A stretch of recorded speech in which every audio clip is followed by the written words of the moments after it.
Yun,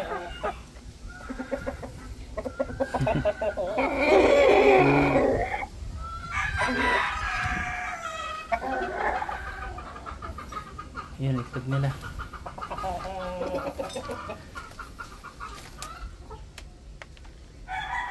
Ilan na? 5 10 no? 2 4 6 8 10 12 16.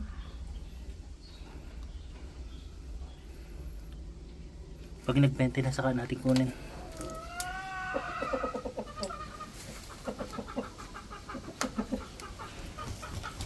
Yan. Tawinahin.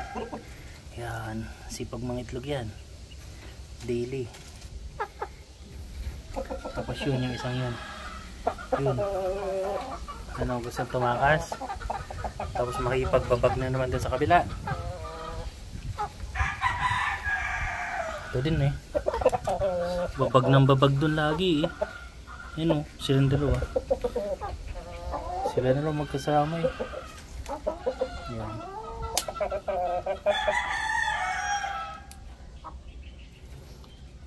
Sana yung mga itlog yung mapisa para mas marami tayong alaga, mas marami tayong supply ng itlog. Itlog naman na ito fertile kasi meron tayong dalawang tantang. Yan, ganyan lang buhay nila. Tapos yun, so yung itlog sa sulok. Ay na bukas na ulit tayo mag-update.